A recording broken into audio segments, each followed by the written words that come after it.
This is the Phillies POSTCAST, your instant game reaction for the Philadelphia Phillies.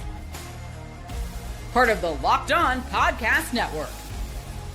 Your team every day.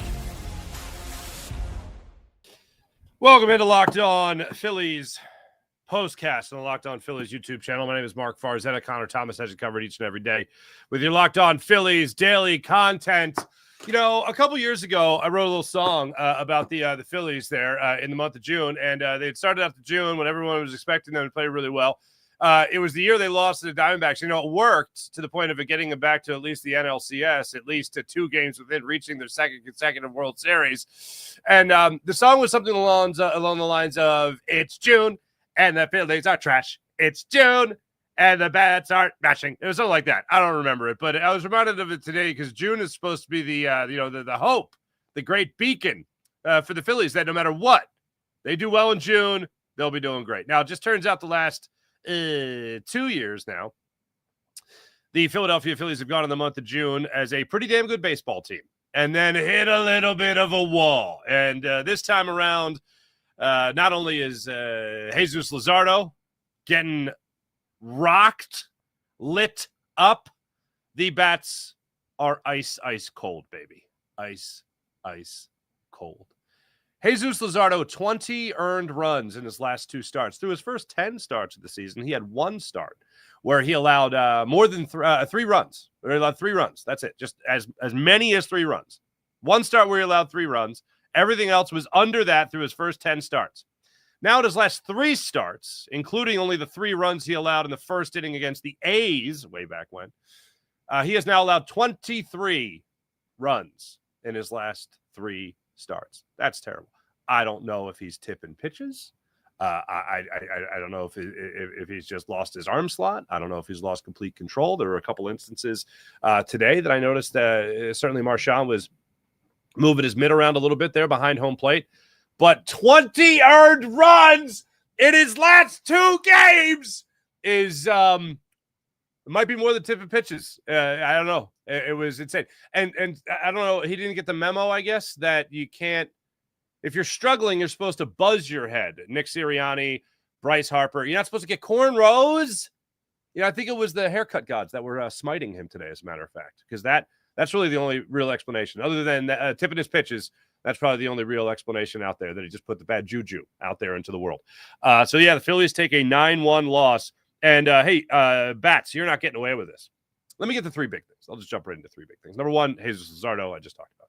Number 2, speaking of number 2, that kind of looks like the Phillies offense. 5 hits again, 1 run again, 2 runs the last 2 games, 3 runs over their last 18 to 23 innings of baseball, excluding the 6-run first inning that they had in game 1 against the Blue Jays. Remember that feeling of, oh, look, the Phillies are going to bounce back. Phillies are going to be great. Phillies are going to be bounce back. This is great. And then they didn't, because they lost the last 2 games. They only scored 2 runs in those 2 games combined. So that's number 1, Luzardo. Number 2, looking at the bats. Number 3, attention, Dave Dombrowski. Similar to Whit Merrifield of last year, Max Kepler ain't it. Similar to Austin Hayes, and I know he was doing really well this year, but did not do really well last year at the trade deadline when the Phillies got him. And similar to Austin Hayes, Max Kepler ain't it.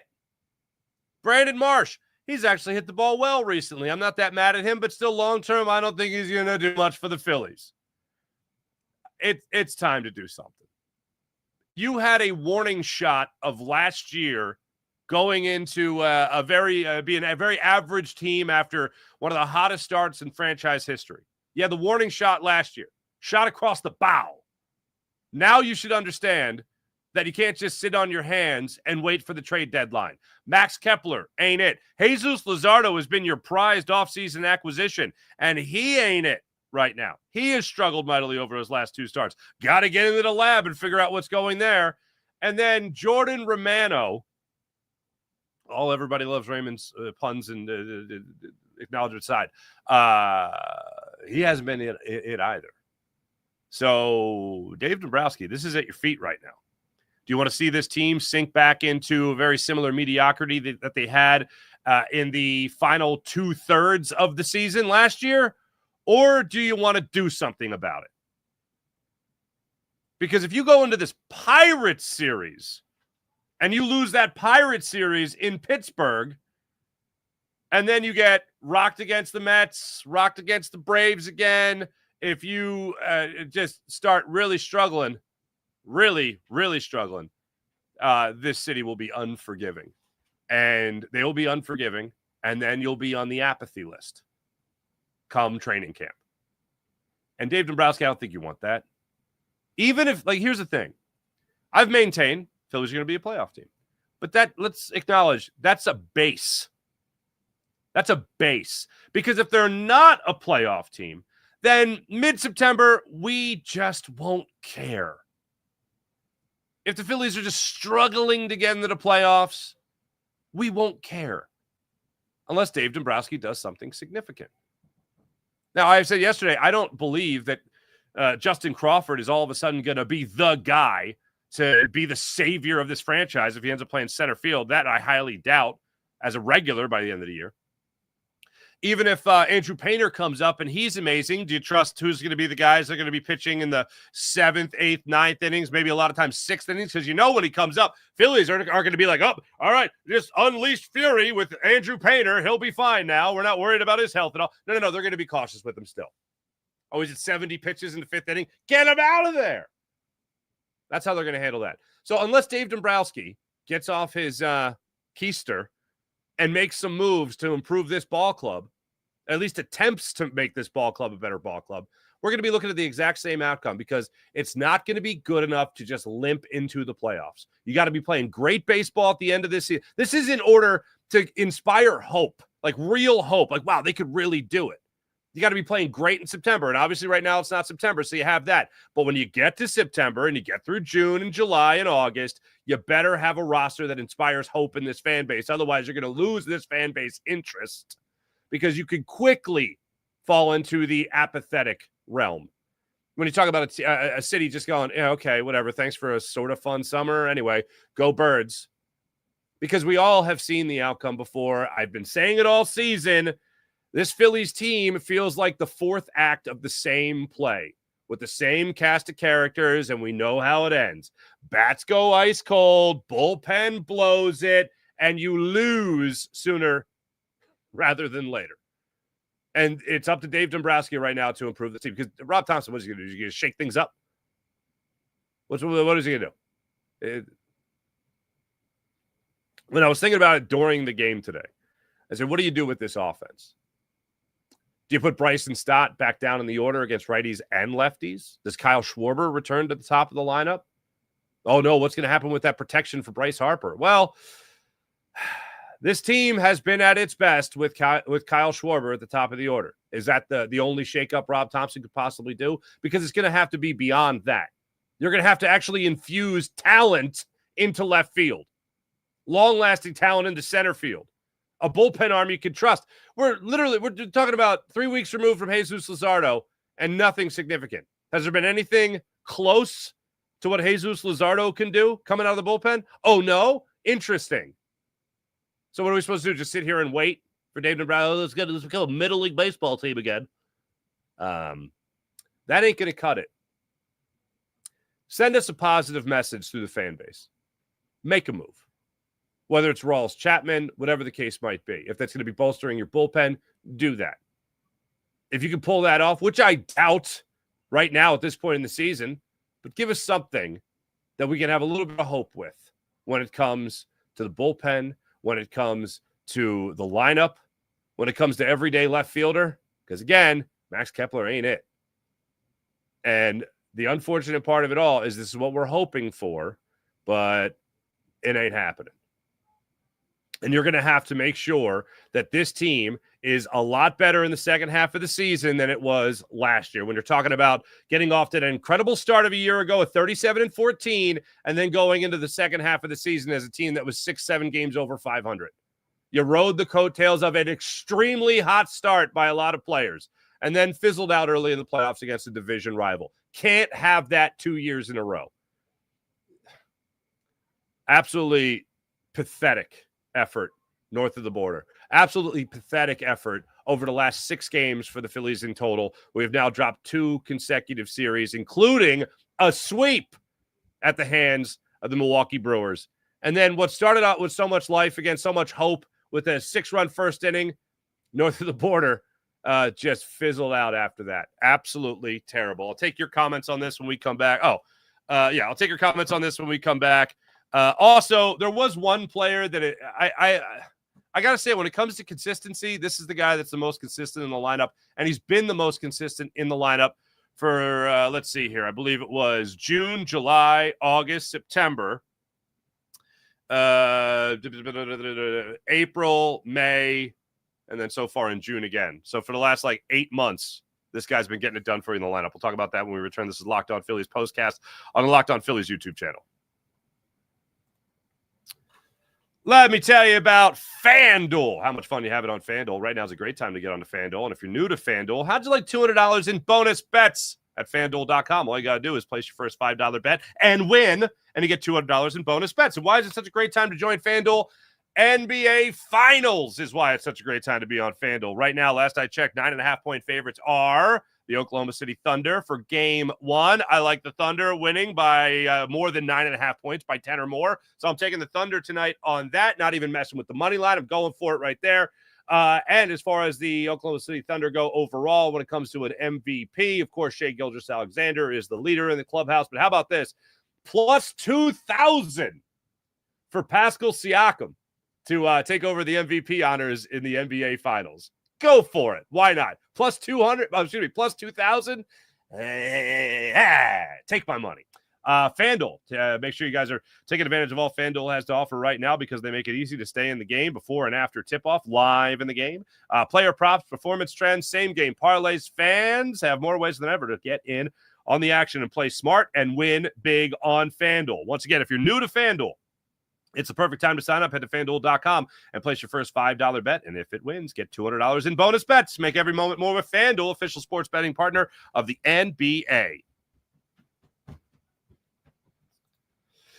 Let's get into the player of the game. I hate doing this 2 games in a row, but it's a move. This is the Locked On Player of the Game. Chris Bassitt, also known as Bob Gibson, apparently. 7 innings, 1 run, 5 hits, 2 walks, 6 strikeouts, keeping them at bay for 99 pitches that he threw, 62 of them for strikes against the Phillies. He, no doubt about it, is the player of the game. As for the turning point, Time to reveal where the game was won or lost. It's the turning point. Hey, how about a 4-run second inning of the courtesy of those Toronto Blue Jays? Huh? How about that? That was fun. That was by far the... Here's what it made me think. 4 runs in that second inning. I went, okay, Jesus Luzardo is going to be a quick hook today. He actually went into the 3rd inning and got an out, so there's that. But then you're still going to have to get the bullpen in this game real quick. So I don't know if this is a turning point just for tonight. I wish it was a turning point just for tonight. But I think it's also going to be a turning point for Game 1 against the Pirates, considering in your bullpen today, let's take a gander. This was after Strom last night, Tanner Banks, and Jordan Romano. You now use Max Lazar, Taijuan Walker for an inning. How about that? Seth Johnson for 2 innings, and Weston Wilson. I always think that when a position player pitches, I feel like that is the best summary of the game. Hey, how'd the Phillies do? Weston Wilson pitched the 9th. Now that could also be a positive. It could be up whatever it is, 7 runs. You have to be up 8 runs, I forget. And that's a positive. But in this particular case, it's a negative. It's a big fat negative, unfortunately. So turning point of the game, 2nd inning, 4 runs there for the Toronto Blue Jays.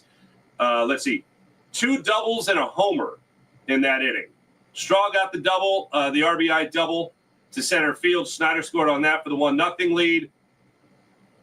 Heineman came in there. He got the 2nd double of the inning, bringing Straw home. And then Bo Bichette, who Tom McCarthy referred to as Dante Bichette earlier, which certainly made me think of my old baseball card collections as a kid. Bo Bichette, his father, of course, 413 feet to center field for a 2-run home run. Bing, bang, boom, 4-0. Just like that as a turning point. As far as what we'll be talking about tomorrow, This is what you'll be talking about. how many days till training camp? That's what I think we'll be talking about tomorrow. I think you're already going to start putting the quarter in that machine. I also thought maybe the diehards will be talking about what's the move that Dave Dombrowski can make right now, because we've had a nice little run. We've had a nice amount of time here. Kepler ain't it? Romano ain't it? Who else we got? Yep. Improve the center field position. Not going great. I'll tell you where it is going great in one particular aspect, and this is the guy I was teasing earlier here. Nick Castellanos, 3 for 3 on the day, 285 batting average now, 228 on base percentage. Nick Castellanos just keeps hitting for this ball club. I can't get over it. He has been a model of consistency for this baseball team. Going back to last year, you're talking about a 275, 276 type of. Now, look, these aren't Hall of Fame numbers, but you know what you're getting from the guy at least. And then this year, more of the same. Keeps that average around 285. You love to see that. First 2 games in June, gets a home run. Not overly impressive with the average. Came in today, just on June 5th, with a .091 the batting average. But you're talking about 300 in the month of May. You're talking about just through 13 at-bats in March, 308. April down to 265, but still in the realm. Like, you're not looking at a month where it's just terrible. Also, over the last week, he's hitting 280 for you. Again, model of consistency. And over the last month, guess what? 276. Right there in that range. Like, the Orioles, he played for the Braves too. It was Nick Markakis. Nick Markakis you could look at and just be like, oh, wow, 275, 285. And they're just like consistent numbers throughout his career. And Nick Castellanos, at least over the last season and a half, has maintained very, very similar numbers as well. Career-wise for Nick Castellanos, I haven't even looked at this in a long time. Career-wise for Nick Castellanos, wouldn't you know, 274 hitter. How about that? All right, let's get into the chat check and see how you guys are doing on this awful, awful, awful, no good, very bad, horrible day. What's going on?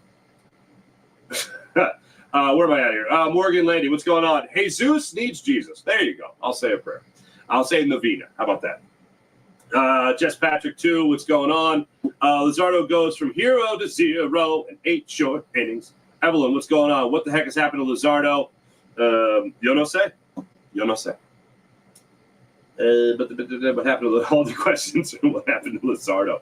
Ken, June 5th, 1985, Ferris Bueller skipped school. June 5th, 2025, Phillies skip showing up at the plate in the field and on the mound. Bueller. Phenomenal movie. You cannot reference it enough. I don't know anyone in my circles that can say 9 times without then repeating 9 times.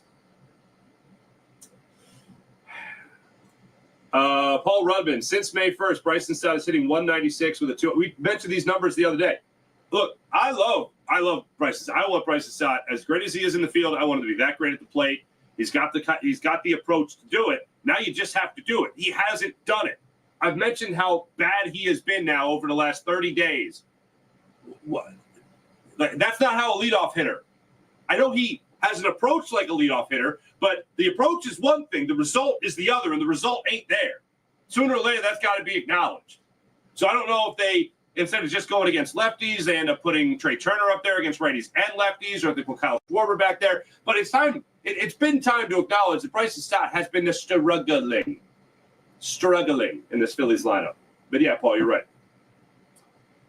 If Jesus keeps pitching like this team may not need Abel instead of showcasing him for the bullpen. I don't buy into the showcase. I know people are talking about the showcase. I'd like him to stay here, especially if you have a lot of money due to Aaron Nola still, and you still have a lot of money due to Zach Wheeler. Oh, okay, he's earned it, you know. I think you're going to need young arms in here that aren't that expensive, Andrew Painter and Mick Abel.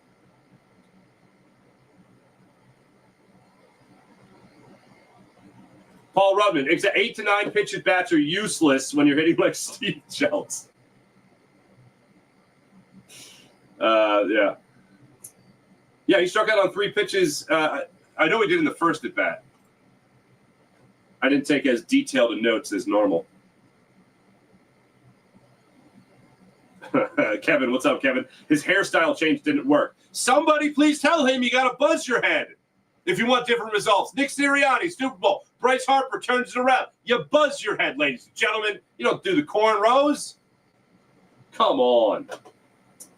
Truth hurts Wilkie. Hello, this is unbelievable. Well, I don't know, but it's believable because it happened. Truth is half the fan base wanted Soto. Yeah, right.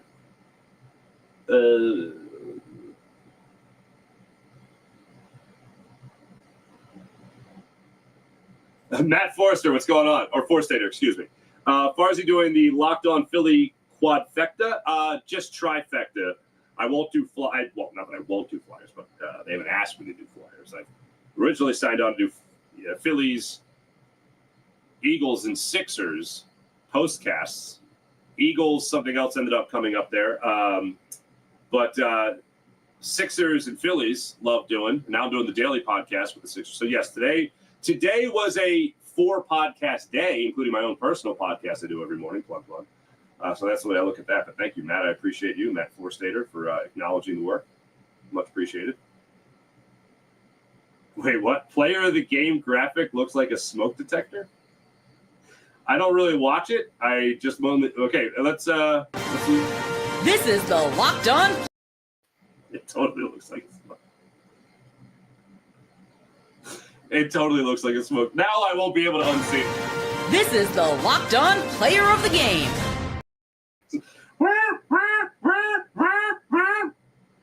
Change the battery.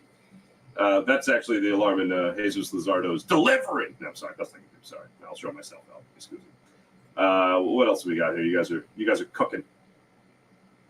How many innings can Wilson pitch tomorrow? Yes, Matt Forsythe, it's supposed to be a bullpen game tomorrow. Paul? No, Paul. I don't believe in. I don't believe in jinxes. No, sirree. Don't believe in jinxes anymore. Tim G, what's going on? When are we going to make significant changes to the team? Same old story. I know. I'm calling for it now. Show me something. Deal of prospects. It ain't a panic move. If it was last year, yeah, I can see why it'd be a panic move. It's this year. You experienced last year. You know what happened last year. Your team was not good enough after a 37-14 start. They just played mediocre baseball after that. Now it's time. Oh, thanks for the warning sign from last year. Now I'm going to capitalize on it for this year. You know what you should do, Dave Dombrowski? Learn from your mistakes. Wow. Jonathan Harvey. Did we go to Catholic school together? A transfiguration is needed for Jesus. Definitely not the Messiah in the rotation. Demotion might be warranted. I don't think he's going to. Look, it's 2 bad start. I'm sorry. Did I just say that? I'm sorry. Lucia. It's 2 horrible. It's 2 horribly, historically bad starts. 20 earned runs in 2 games. That's a horrible record. Horrible record. Happy Gilmore might have the only one with a more horrible record. If you know, you know. So, yes, it's supposed to be bullpen game tomorrow. Good times. Thanks, everybody in the chat. You guys are great, as per usual. Tomorrow, I will be back with you guys for Phillies Pirates, Game 1 of that 3-game weekend series. I'm seeing Kevin Ferguson hit me up here on X. Yes, it would be nice if they signed more relievers in the offseason. Phillies bullpen game tomorrow, as Zach Wheeler and his wife are still expecting, I believe, their 4th child. So it's going to be a bullpen game tomorrow at PNC Park. 6:40 start time in Pittsburgh. Bailey Falter, former Philly, 4-3 on the season. The lefty is with a 3.14 ERA. That's who the Phillies are going to be starting up against tomorrow as they start the series. Coming off a 6 scoreless inning affair, just allowing 2 hits.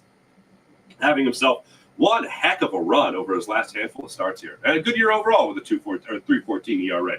Good for Bailey Falter.